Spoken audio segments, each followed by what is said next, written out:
As Moses stood at the burning bush, now close to 40 years before our Torah reading, God spoke from the midst of the flame and said, "Moses, Moses, I have a job for you. I want you to go back to Egypt and there to be my messenger, bringing forth the Israelites in slavery." And Moses will beg off and he will say, "Lo ani ish devarim." I am not a man of words. Ani megamgem, we will hear Moses saying, I am one who stumbles over my words. And from there, you will take on that responsibility and lead the people from slavery across the desert, and now in Devarim, stand on the edge. The rabbis will say, and it's not clear how much Moses will, the duration of these words.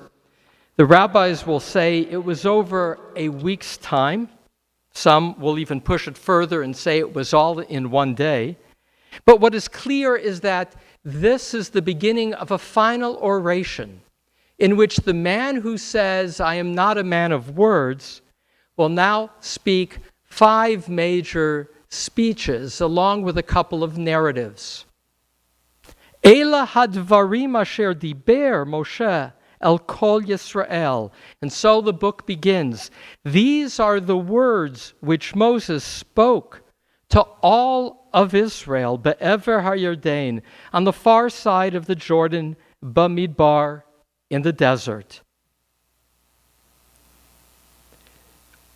There's a few things that are remarkable about Moses now beginning this oration, and then I'm going to focus in on what is the first law that Moses will teach. For in Devarim, there are 100 laws presented, 70 of them for the first time. And even when laws are repeated, like the 10 Commandments, they will be, in some cases, altered. But first, what's remarkable about these words is Moses' ability to speak. The great psychiatrist Alfred Adler, a contemporary and a colleague of Sigmund Freud, said, "Overcompensation is the strongest motivator through life." Without psychoanalyzing Moshe, what is clearly the case is that here we will be echoing for weeks to come the words of this great teacher. Moses, who felt he could not speak, his words are repeated more across generations than perhaps any other human speaker. The second thing that's remarkable, here he is as a leader, is what he begins to say to them. You see, as Moses begins to speak, he lists all the towns, the places of this journey. He's now speaking to the generation who were younger than 20 when they left the land of Egypt. Rashi will point out, the great French commentator of the 11th century, that the names of the places are places in which the people had rebelled against God. And he's being discreet, at least here in the beginning, by mentioning the places and not the exact rebellions. But whether it was the golden calf or the refusal to enter into the land as they fell apart over the report of the spies, or the rebellion of Korach, or the longing for the cucumbers, all of those rebellions are listed here in terms of the places. The word devarim means words, matter, but it can also mean a bee, a devora. And the rabbis will say that a bee provides honey, but a bee can also sting. And when a bee stings, it pays a heavy price. For when the stinger is caught, the bee will die. And so these are Moses' last words, and Moses will die, but not without continuing with stinging words. And I'm fascinated by that. You see, Moses is not all sweet talk. Moses is a genuine leader who speaks frankly to the people of their failings, of their journey, including and with some pathos, his sense of his own inability to enter into the promised land was because of the people's rebellion against God in not having the faith to enter into that land. And he'll say it directly and say it in a stinging way. Maimonides will say the test of a true prophet, test of a true leader, is the ability to challenge, to make those who might want to be made comfortable, made aware of shortcomings in order to be better. And so Moses will speak. And I turn our attention in the limited time to the beginning of the laws. I'm fascinated by beginnings. It's that same psychiatrist, Alfred Adler, who said overcompensation is the strongest motivator, who also said if you want to know a person quickly, ask for their earliest memory, for that gets distilled. What gets distilled often foreshadows what's at their core. And I, as a reader, have found that if I apply that, there's much richness at looking at verse. So Moses, the lawgiver, here, chapter 1, verses 16, 17, and 18. And I commanded your judges at that time, recounting the story of his father-in-law Yitro, guiding him to appoint a hierarchy of judges, and for Moses not to do it all himself, saying, Shemoah ben Achechem. These are the instructions, and this is a bit novel now as Moses replays this teaching. Listen, judges, to your fellows, ushfatem tzedek, and judge them with righteousness. Ben ish, between people, uvein achiv, even between extended community, uvein gero, and even between which can be understood as a foreign visitor, and later that word ger would be applied to converts. Lo takiru panim, you shall not recognize faces b'mishpat in judgment. Kikaton kagadol tishmaun, just like the small, so the great, you shall listen to. Lo taguru, and now the third requirement, mipnei ish, you shall not be afraid because of the standing of a person. Ki hamishpat le'elohim hu, because this is the judgment of God. V'hadavar asher yikshe mechem, and anything that's too difficult, takrivin elai ushmativ. And if it's too difficult, judges, to decide, don't be afraid to move up the appellate ladder. And you can even approach me to hear the matter. Verse 18, Vatzavedchem be'etaihi, thus I commanded you at that time, at kol hadvarim asher ta'asun, concerning all these divarim, these teachings, which you shall do. So the first thing to note, the first law deals with the administration of justice, the role of a judge to be impartial. For our rabbis teach, for a society to be healthy, people must trust in the fairness of those with authority. And so Moses, as he begins his speech, this long collection of 5 speeches and some narrative, will be Moses saying, when you go into the promised land and accept the responsibilities as a nation, justice, justice you shall pursue. And let me first, he says, speak to the judges, those with authority. And he will delineate 3 requirements.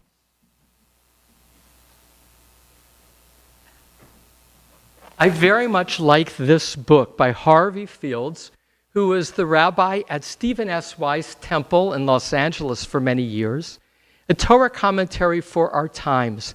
Harvey Fields takes, for every parsha, a couple of topics and unpacks them with different commentators.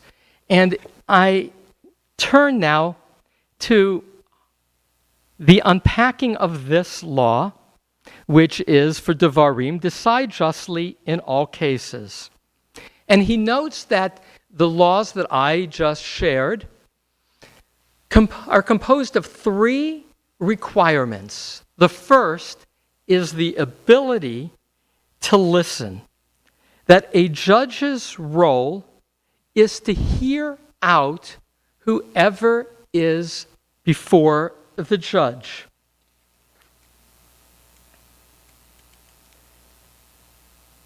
And so that requirement of hearing out whoever is before the judge is the ability to hear the evidence with impartiality.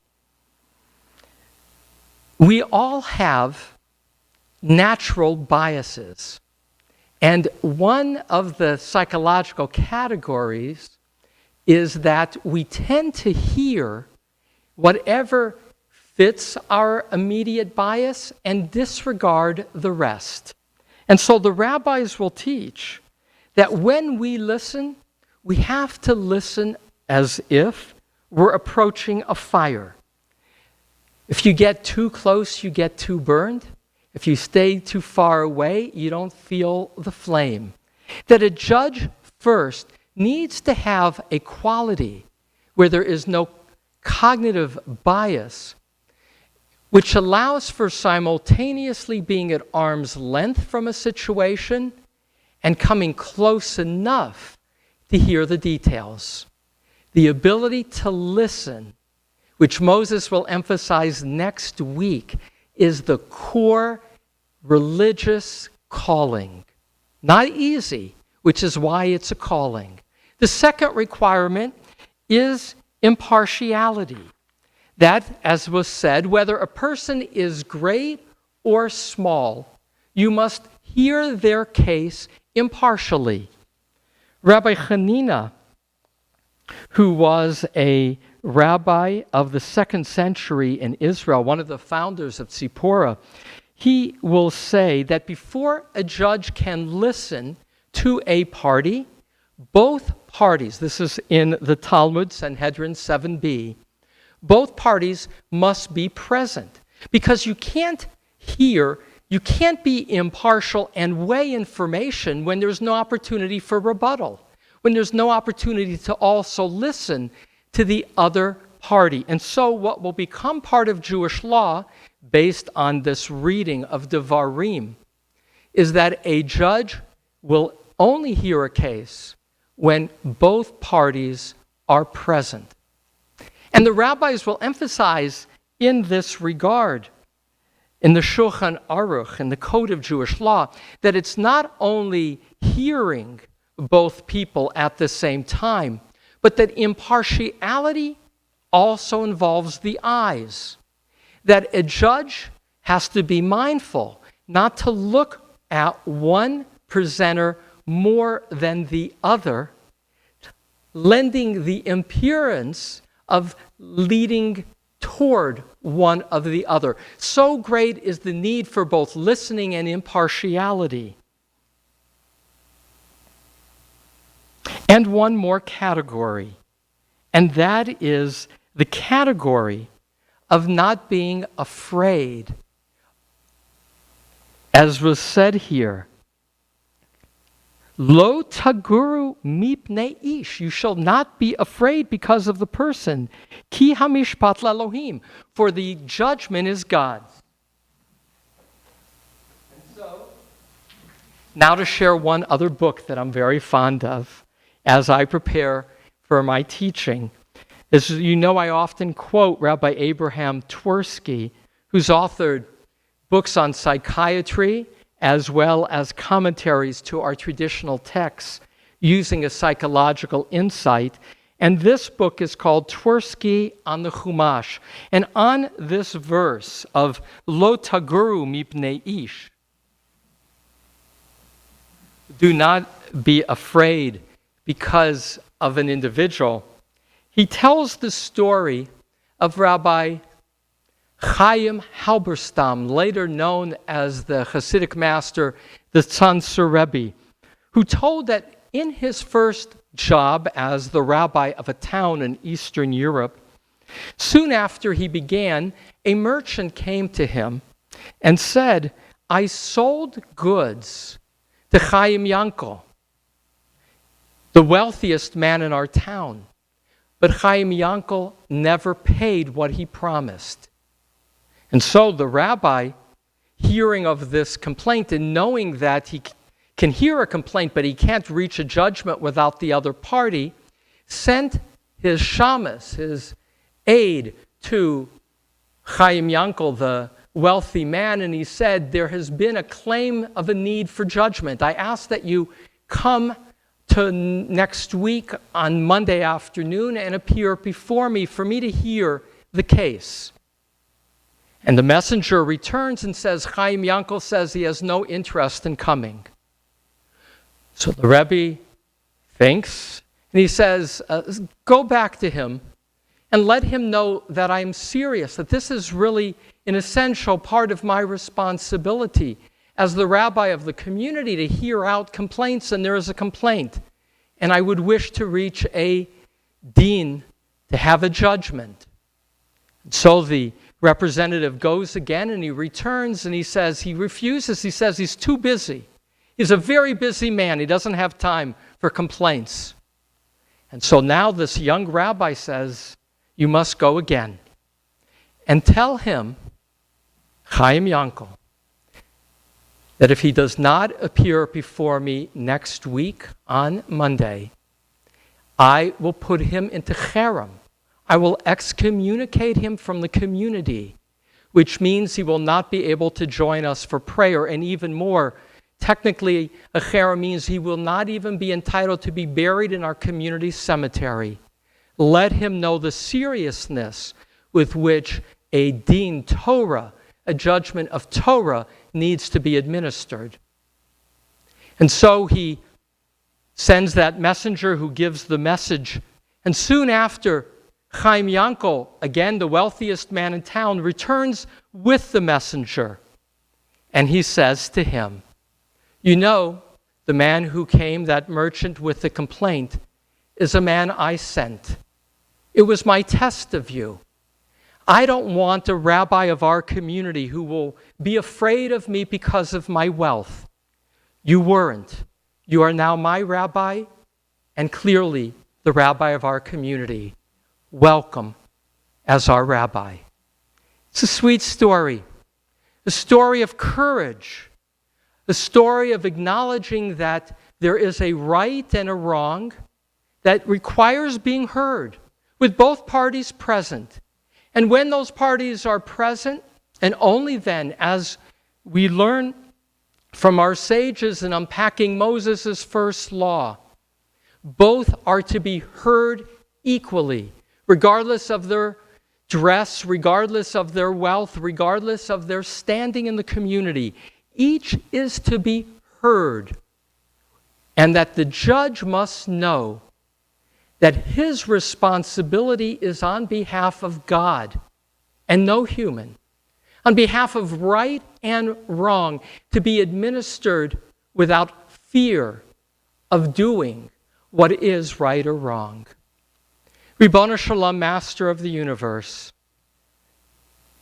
Moses we refer to as Moshe Rabbeinu, Moses our teacher.